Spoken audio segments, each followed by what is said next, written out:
எங்கள் வீட்டில் 5 பேருங்க. அண்ணன், தம்பி, அக்கா எல்லாம் சேர்த்து. ஆனால் எங்கள் வீட்டில் நான் ஒரு வேலை கூட செய்யாமல் ஏமாற்றிக்கிட்டாலேன். ஆனால் எனக்கு வந்து எங்கள் அக்கா சொன்னட்டே, நீ இவ்வளோ ஏமாற்றிக்கிட்டு இருக்க, நல்லா எங்கன்னா போய் நல்லா வசமாக வேலை செய்ய போகிறான்னு. அதே மாதிரி தான் ஆச்சுங்க. ஏன்னா ஒய்ஃபு 6 மணிக்கு வேலைக்கு போயிடுவான், புள்ள 6 மணிக்கு காலேஜ் போகணும், இன்னொரு பிள்ளைய 7:20 ஸ்கூலுக்கு அனுப்பணும். நான் வந்து எப்படின்னா சேல்ஸ் லைனில் இருந்தனால இதுகளுக்கெல்லாம் ஹெல்ப் பண்ணிவிட்டு ஓடுவேன். அதனால் பார்த்தீங்கன்னா சமையலை எப்படி அவசரமாக எப்படிலாம் சமைக்கலான்னு கற்றுக்கிட்டேன். நல்லா சுடுதண்ணி கொதிக்க வச்சுக்கேன் எப்பொழுதுமே. ஏன்னா அந்த தண்ணியை வச்சுக்கிட்டு நம்ம என்ன பண்ணலாம், சாதத்துக்கு ஊற்றிக்கலாம், புளி ஊற வச்சுக்கலாம், பருப்பு வேகும்போது கொட்டிக்கலாம், சாம்பார் கொதிக்கும் போது அதை கொஞ்சம் ஊற்றிக்கலாம். அதனால் சுடுதண்ணி எப்பவுமே பக்கத்தில் வச்சுக்கணும். அது மாதிரி இந்த மாதிரி இது இருக்குது பாருங்கள், நம்ம இண்டாலிய குண்டான் இல்லை இருப்பு சட்டி, அதாவது இரும்பில் ஆன கடாய், அதுக்கப்புறம் மண் சட்டி, இதிலலாம் சமைச்சா உடல் நலத்துக்கு ரொம்ப ஆரோக்கியமாக இருக்கலாம். இது எங்கள் அம்மா கற்றுக் கொடுத்த பாடம். இப்போ கத்திரிக்காய், முருங்கைக்காய், மாங்காய் சாம்பார் செய்ய போகிறேன். எல்லாம் வெட்டி வச்சாச்சு, வெங்காயம் வெட்டி வச்சாச்சு, எல்லாம் வீட்டில் செய்கிறது தான். தக்காளி, வெங்காயம் எல்லாம் வெட்டி ரெடியாக வச்சாச்சு. தக்காளியை பருப்பில் போட்டு வேக வச்சாச்சு. அடுத்து சவுச்சவு கூட்டு, அதுக்கு தொட்டுக்க சவுச்சவு கூட்டு, சிறிதளவு உளுந்து, அதான் 1 ஸ்பூன் உளுந்து போட்டுக்கணும். எல்லாம் வீட்டில் சமைக்கிறது தான். நானும் ஃப்ரெஷ்ஷாக ஒன்றும் வேறு ஒன்றும் சமைக்க போகிறது. அதே மாதிரி பார்த்தீங்கன்னா இந்த மாடு ஓட்டிகிட்டு போவாங்களா, பார்த்துருப்பீங்க. மாடு, ஆடு மாடெல்லாம் ஓட்டு போகும்போது கிராமத்து பக்கம் பார்த்தீங்கன்னா அந்த மாடு அப்படியே ஏதோ யோசனைகளை போய்கிட்டு, சில மாடு நடுவில் அது பாடுக்கு போய்க்கணும். அந்த பக்கம் அந்த பக்கம் இடிச்சிக்கிட்டு எட்டி ஓத்திக்கிட்டு முன்னாடி போகிற மாடையும் உதைக்கும், பின்னாடி வர மாடையும் ஓத்திக்கிட்டு போய்க்கணும். ஆனால் அந்த கடைசியில் வர மாடு பாவம் பரிதாபமாக நடந்து வந்துக்கிட்டு அந்த மாடை தான் அடிப்பான். அதை அடித்தா எல்லா மாடும் போன்ட்டு முன்னாடி இருக்கிறதெல்லாம் ஒழுங்காக போனால் தானே கடைசி மாடை போக முடியும். ஆனால் அவன் என்ன பண்ண பார்த்தீங்கன்னா கடைசி மாடை போட்டு அடிச்சுக்கிட்டே வருவான். பார்த்தா பாவமாக இருக்கும். ஆனால் அது கடைசி மாடை அடி வாங்குது. அதான் எல்லா வேலையும் செய்யணும்.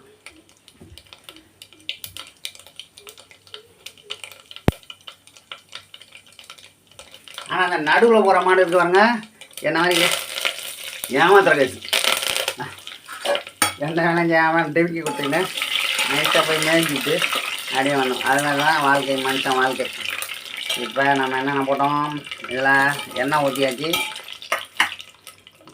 கருவேப்பிலை, கடலைப்பருப்பு, உளுந்து போட்டாச்சு, அப்புறம் சிறிதளவு சோம்பு வாசனைக்கு,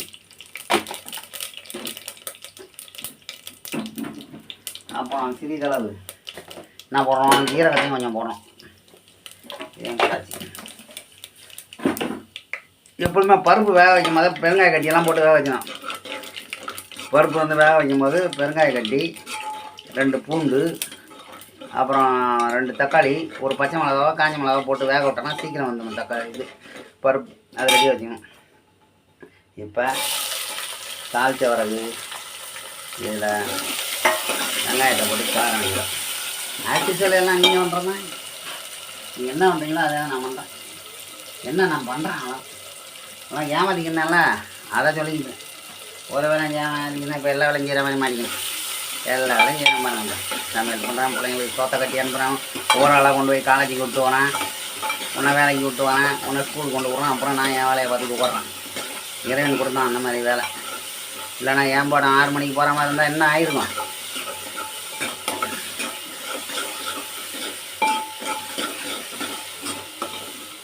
இந்த மாதிரி வெங்காயம் வதக்கும்போது கொஞ்சம் உப்பு போட்டு வதக்கிட்டு லேசாக தட்டை போட்டு மூடிக்கணும். அப்போ நல்லா வதங்கும்.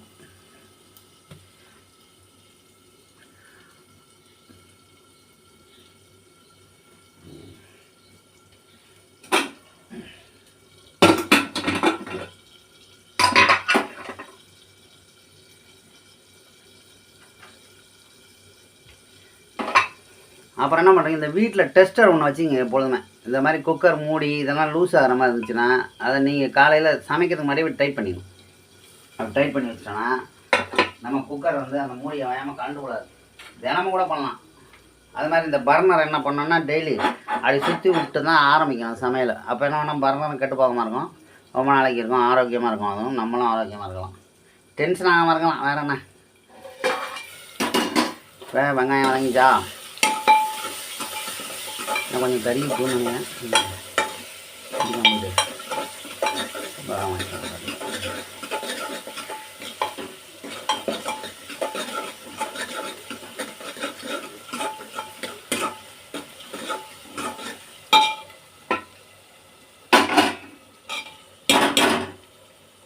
வச்ச தக்காளி அது தலையில் போடும். போட்டு 4 இடி நங்கு.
இதாச்சும் அந்த பூண்டை போட்டு வேக வைக்க மறந்து போயிட்டேன். இப்போ அதனால் என்ன பண்ண, இதுமாதிரி 4 இடித்து இதில் போட்டு விட்ணும். வெங்காயம் தக்காளி வதக்கின அதில் போட்டு விட்டு கிளற வேண்டியதான். இந்தமாதிரி 4 இடி இடித்தோன்னா அந்த இது டக்குன்னு கைட்டின்னு வந்துடும். அதுதான் அந்த இடி இடிக்குது. தோலை கஷ்டப்பட்டு வைக்காமல் டக்குன்னு எடுத்துணும்.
வீட்டில் அரைச்ச மிளகாத்தூள் நல்லா ஒரு 2.5 ஸ்பூன்.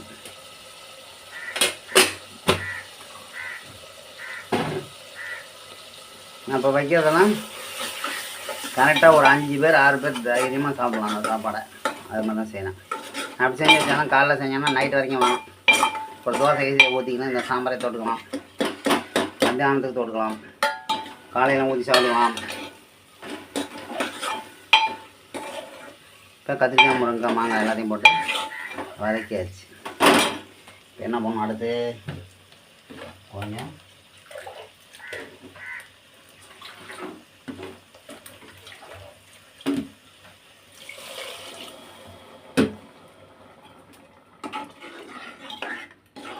தண்ணியை ஊற்றி நல்லா வேக விடணும். இப்போனா டேஸ்ட் கிடையாது. குக்கரில் வச்சோன்னா எல்லாம் குழஞ்சிடும். அதுக்கு தான் இது இப்படி பண்ணுறது. குக்கரில் வச்சு டைரெக்டாக பண்ணலாம் போல். ஆனால் நமக்கு அந்த மாதிரி செஞ்சால் நல்லா இருக்காது. மூடி வச்சிட வேண்டியதான். இப்போ நெக்ஸ்ட்டு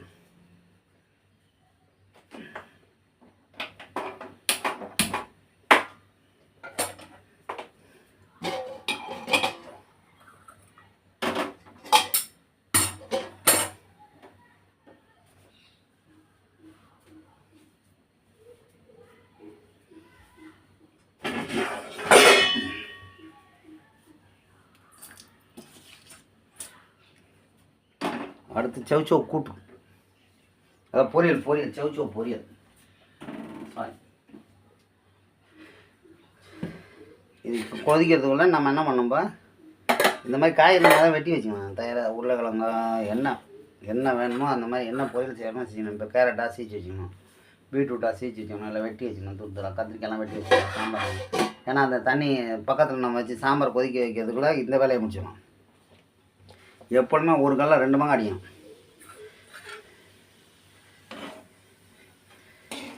ஒரே வேலையை செய்யக்கூடாது. அவசர கால உலகத்தில் அடித்து வெட்டிட்டு போகிற இந்த காலத்தில் நம்ம என்ன பண்ணோன்னா ஒரே நேரத்தில் 2 வேலை செய்ய முடியுமான்னு முதல் யோசனை பண்ணிக்கணும். எதுவுமே யோசனை பண்ணோன்னா கரெக்டாக டேலி ஆகிடும். இப்போ என்ன பண்ணோம், கொஞ்சம் எண்ணெய் ஊற்றுறோம், ஒரு 2 ஸ்பூன் எண்ணெய். நான் குத்து மதிப்பாக ஊற்ற வேண்டியதான். ஸ்பூன் வச்சுருந்தா ஊற்று, இல்லைன்னா இது ஊற்ற வேண்டியதான். இதுக்கு தேவையான பொருட்கள் இதில் உளுந்து,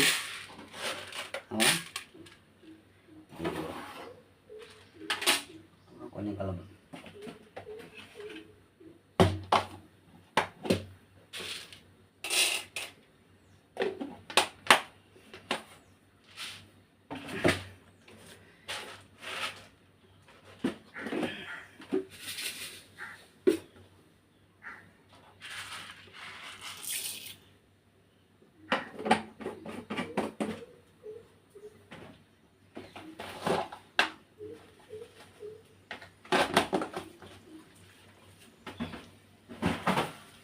காய் வேகிறதுக்குள்ள நம்ம இந்த பொரியலை ரெடி பண்ணி ஆகணும். ஓகேவா? அதுக்கு தேவையான பொருள் எடுத்து வச்சாச்சா?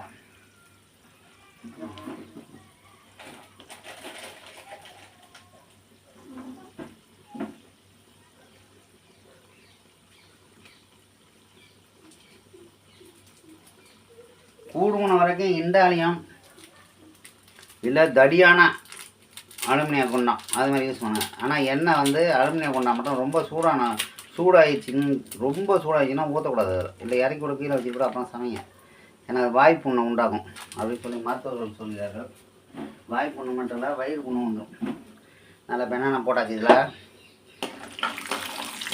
உளுந்து, கடலைப்பருப்பு, கொஞ்சம் பெருங்காய கட்டி ஜீரணத்துக்காக, அப்புறம் லைட்டாக இதில் கொஞ்சம் ஜீரகமாக போடுவோம். அது மாதிரி ஜீரணம் பண்ணணும். நல்லா கொஞ்சம் இப்போ என்ன பண்ணணும், கடுகு தலையில் போடணும். 1 ஸ்பூன் கடுகு, காஞ்ச மிளகா, கொஞ்சம் 2 இனுக்கு கருவேப்பிலை,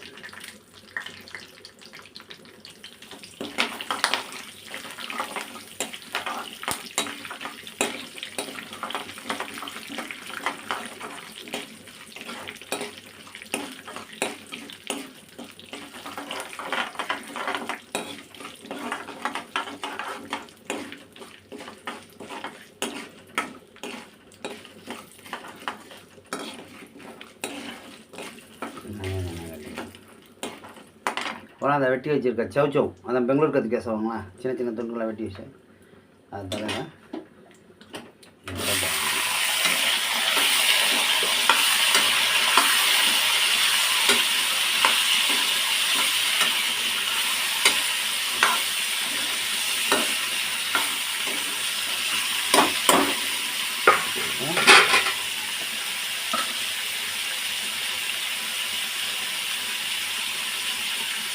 தேவையான அளவு உப்பு, சிறியளவு தேவைக்கேற்ற அளவு.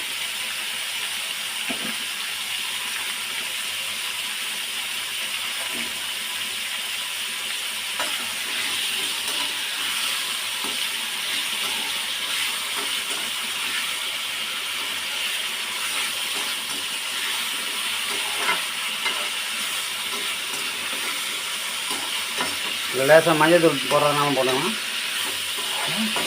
இதோட இப்போ என்ன பண்ணோம், இதை அப்படியே தட்டை போட்டு சிம்மில் வைக்கணும்.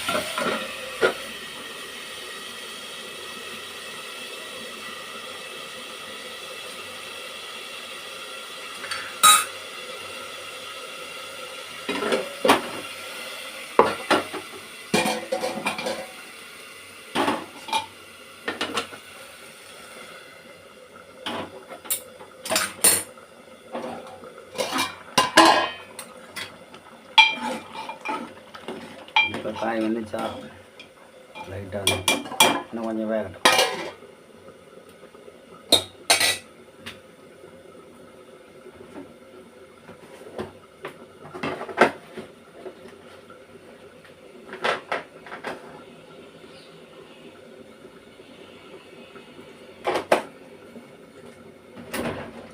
இப்போ சுடுதண்ணி ஊற போட மறந்து போச்சா? இந்த மாதிரி கொதிக்கிற குழம்புல புளி ஒன்று உருண்டையை உருட்டி அதில் போட்டு வச்சு மூடிச்சு.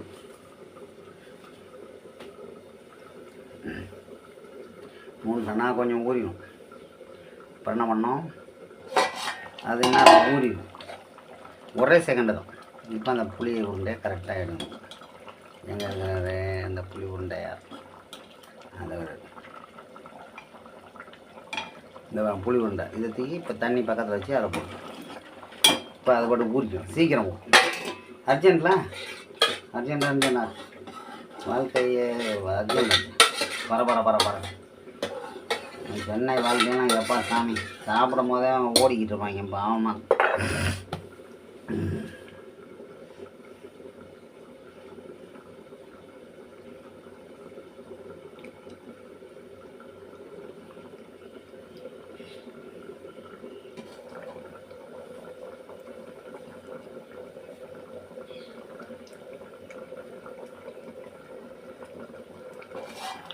உழவு வந்துச்சு. இப்போ இந்த வேக வச்ச பருப்பு நல்லா தூக்கி ஊற்றிக்கணும்.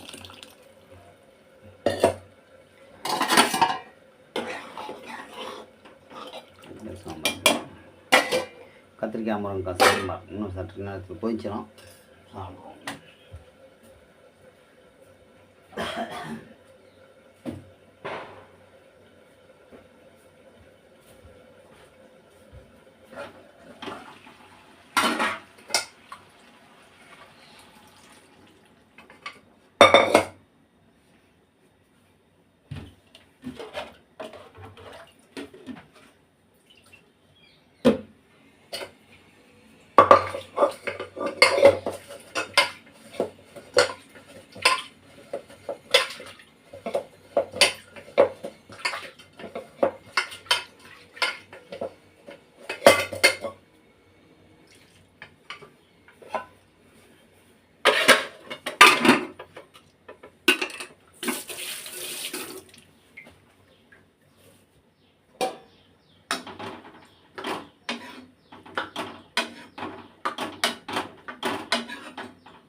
பார்த்தீங்களா? அதுதான் டெஸ்ட்டாக வீட்டில் வச்சுக்கணும். இந்த ஆடுது வருங்க.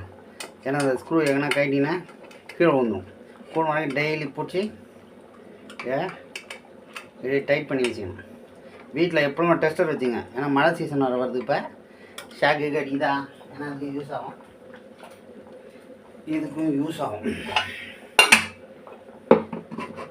இப்போ சாம்பார் நல்லா கொதிச்சு எல்லாம் ரெடி ஆகிடுச்சு. இப்போ என்ன பண்ணணும், தலையில் புளியை கரைச்சி ஊற்ற வேண்டியதுதான் வேலை. புளி நம்ம ஊற வச்சிட்டோமா, இப்போ நல்லா ஊறிச்சு வருங்க. சூப்பராக ஒரு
பழம் கரெக்டாகுது. இன்னும் கொஞ்சம் கூட இன்னும் கொஞ்சம் டேஸ்டி ஆகும்.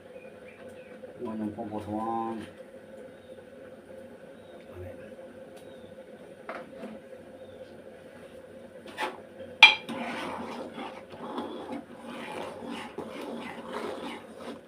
கத்திரிக்காய் முருங்கைக்காய் சாம்பார் வாசனை வருதா? முடிஞ்சு, அது முடிஞ்சு. அடுத்து இது ரெடி ஆச்சு. பக்கத்தில் இருக்கணும்.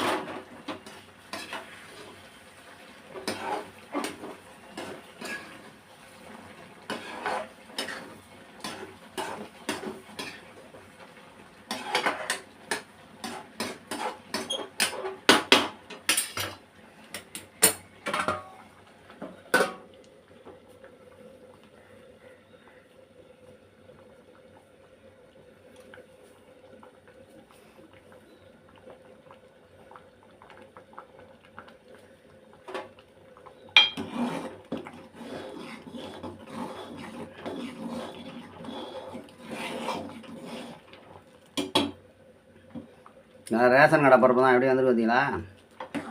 ரேஷன் கடை பருப்பு, ரேஷன் கடை பாமாயில், ரேஷன் கடை கடுகு எல்லாமே ரேஷன் கடையில் வாங்க தான்.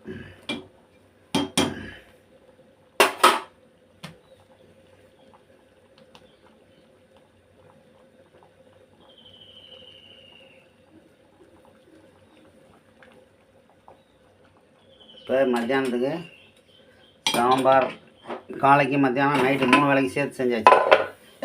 மெட்ராஸ் உலகத்தில் அப்படி தான் செய்யணும்.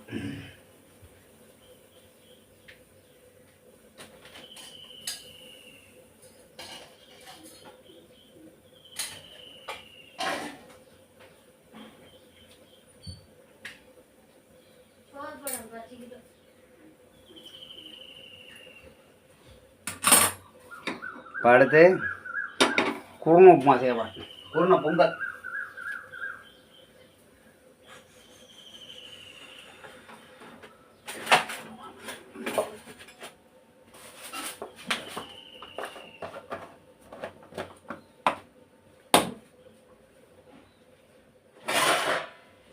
என்ன பண்ணுறீங்க, ரேஷன் அரிசியை நல்லா புடச்சி எடுத்து வச்சுங்க. எடுத்து வச்சுட்டு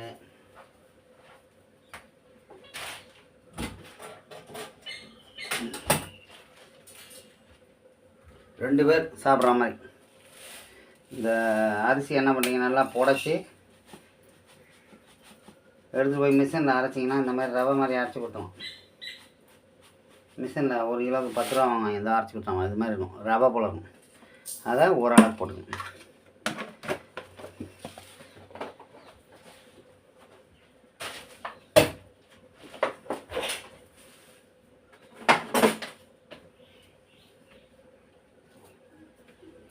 ரெண்டாளாக போட்டில் தண்ணியில் கழுவி ஊற வச்சுக்கணும். என்ன பண்ணால் கொஞ்சம் நமக்கு அந்த இதில் இருக்க தூசி கீசி நெல் தூசி அதெல்லாம் போயிடும். சரிங்களா? இப்போ அதெல்லாம் வெளியே ஓடியாங்க.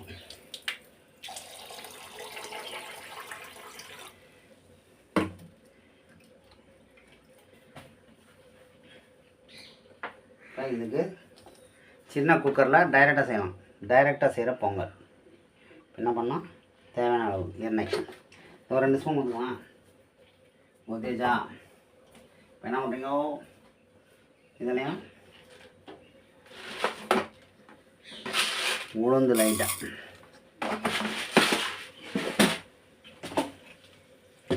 கொஞ்சம் கடலை போட்டு லைட்டாக சும்மா வாசனை.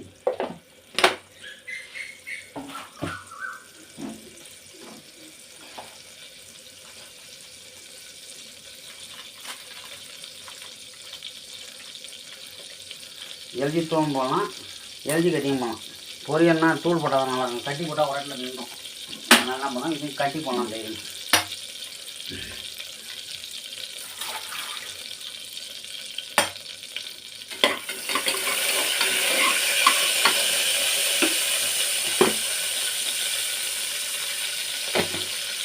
கடுகு கொஞ்சம் போடணும். கடுகு போடுங்க.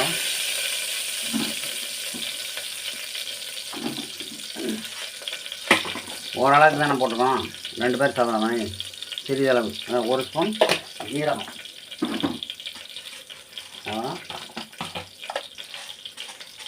அரை ஸ்பூன் மிளகு, அப்புறம் கொஞ்சம் ஆஞ்சி வச்ச கருவேப்பிலை,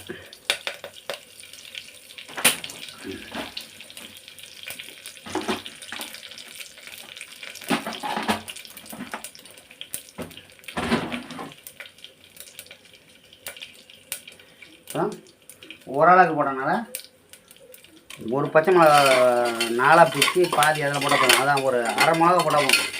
ஏன்னா மிளகு வர போட்டுக்கலாம், அதனால் பாதி மிளகு போட்டால் போதும். எல்லாம் போட்டாச்சா? இப்போ என்ன பண்ணோம், நல்லா கழுவி வச்சுருக்கோம் அரிசி போட வேண்டியதான்.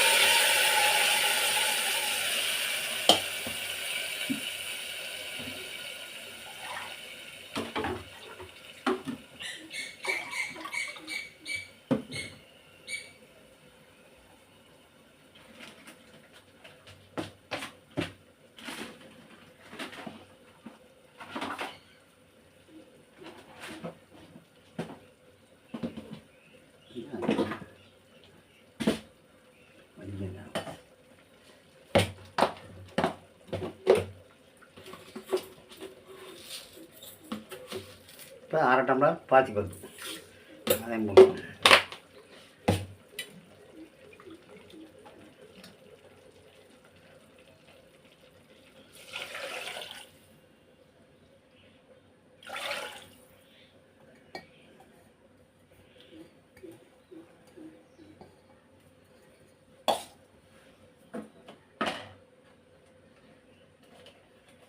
தேவையான அளவு உப்பு போட்டதா. மஞ்சத்தூள் வேணாம் போட்டுக்கலாம், இல்லை கம்முன்னு விட்டனாலும் விட்டோம். மஞ்சத்தூள் போட்டால் அது ஒரு டேஸ்ட் ஆகும். நம்ம மழை சீசனில் போட்டுக்கலாம் மஞ்சத்தூள்லாம், அதனால் லைட்டாக தூள்.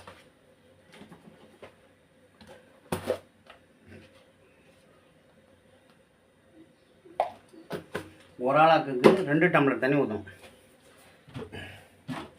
அதனால் ஊற்றிக்கிறேன், ஒன்றாம் ஊற்றிக்கேன். அதான்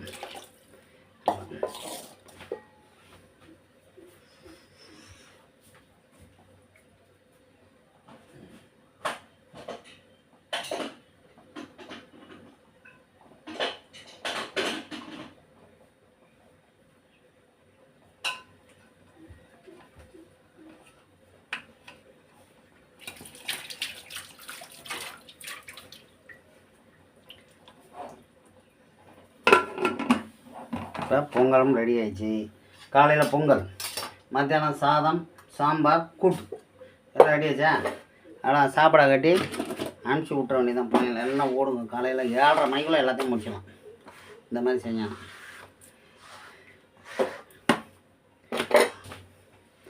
ஓகே, நன்றி. எல்லோரும் சமைச்சு பாருங்கள்.